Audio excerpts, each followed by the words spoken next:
Hello fans of The Flash, my name is Chris, dressed up as my favorite DC superhero in preparation for DC Fandome. They just went ahead and revealed the first little teaser for The Flash, and what I'm going to do here for you guys is giving you my little trailer breakdown on The Flash teaser, pointing out things you might have missed, little Easter eggs here and there, but I'm going to need you fans to give me your opinions down below. What do you think of this teaser for The Flash? Did it hype you up? Do you think it was a good little tease? Is there anything in there you caught that I might have missed? And if you're wondering if I'm going to talk about all the other DC Fandome stuff, they will be put out in separate videos. One will be a huge compilation of things. So starting off with the teaser trailer here for The Flash, it opens up with a taxi driving up to what I believe is Wayne Manor, where we get two Barry Allens stepping out of the car. Since this movie will deal with The Flash that we know, Ezra Miller, going into the multiverse, it looks like he enters the DC universe where Michael Keaton is Batman, and he has his own Flash there that he'll be meeting and teaming up with in this movie right here. So it looks like those set photos that we were seeing early on of The Flash now make sense and are true that he is meeting himself in here. As the trailer continues on, we go ahead and take a look at the inside of Wayne Manor. A lot of dust and stuff covered up, and that makes sense because it's an older version of Batman. Michael Keaton's, same one from the Tim Burton universe, and it looks like he's just more focused on Batman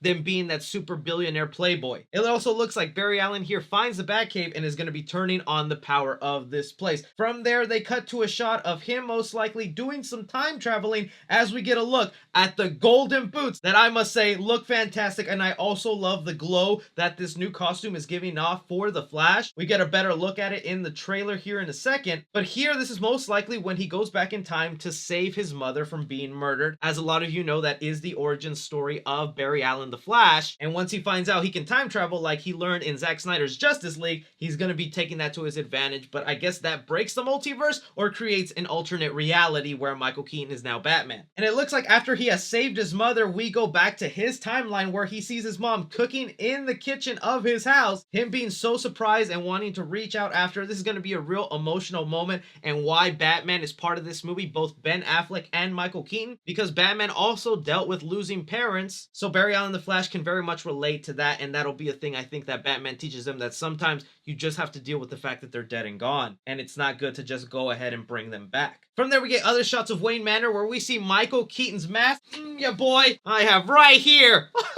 I knew you'd come back eventually. It's going to be curious to see why it's on the floor there, if he just happens to find it, or this is a scene where Michael Keaton's Batman is changing. If you do notice, though, there's a lot of blood everywhere, so Michael Keaton Batman just went through a real bad battle, and I love that, man, because this guy's old. He's not as spry and kicking as he used to, so it looks like we might get a scene of his Batman just not being able to keep up with some of the villains going on today, or this could be a flashback scene. But then we also get a shot of an upper look at the Flash costume here, and I'm sorry, but the helmet here is a little too big on Ezra Miller's head. Everything else is looking pretty fine on it. I do like the shading of red and the emblem on the chest, but boy, that helmet needs to be shrink down a little bit. It kind of reminds me of the Captain America helmet from the first Avenger movie, where that one was also a little big on Chris Evans' head, but maybe it's just that one specific shot. Now, since this is based off the Flashpoint Paradox comic, SuperGirl will be taking the role of Superman in that comic. If you've read it before, you know after this new timeline is created by the Flash, Superman no longer ends up on the Kent farm, but instead is taken away by the government, and he grows up really weak, and that same sort of thing is going to be happening to Supergirl here. She's going to be growing up in captivity, hating the human race for experimenting on her, and it's going to be up to the Flash and Batman to kind of restore her faith in humanity and that she should be a savior. We also get a look at the Flash ring. Now, this looks like Barry Allen is giving it to himself, so it could be in this new universe.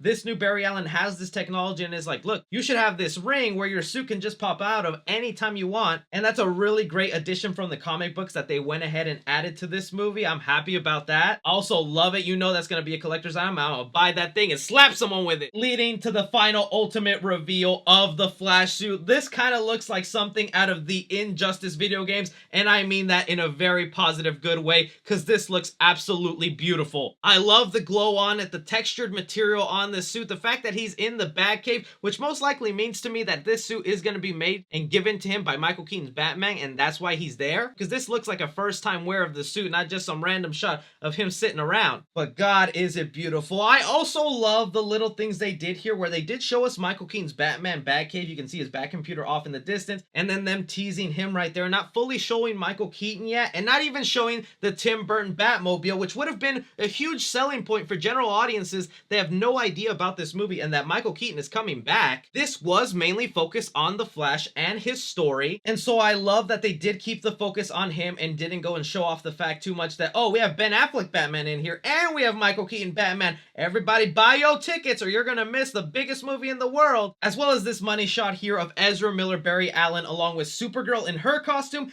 and the other Flash. Now we kind of know where that picture came from, where Batman's suit was spray painted with the Flash's colors on it, and it looks like it'll be the Flash from Michael Keaton's Batman universe where they're about to go in a big battle it looks like they're preparing for, and it looks like he's the one that's actually spray painting the costume and creating his own version of the Flash suit based on what this multiverse version of Barry Allen looks like. So that's why we saw the spray painting. This is gonna be a Batman suit turned into a Flash suit. That's kind of cool. I would not be surprised if the twist of the movie is that this other version of Barry Allen is actually going to be the bad guy, turn evil, maybe because he doesn't want the other version of Barry Allen to go back and reverse his mom dying so that way she dies again, and that'll be a conflict between them and that'll cause them to fight. But those are just some things I caught in the Flash teaser trailer. I want to know from you guys down below, what did you think of this trailer? Are you hyped for the movie? I want to know anything you caught that I might have missed. Be sure to like, subscribe, follow me on Twitter at 3C Films, but as always, I'm Chris. Take care.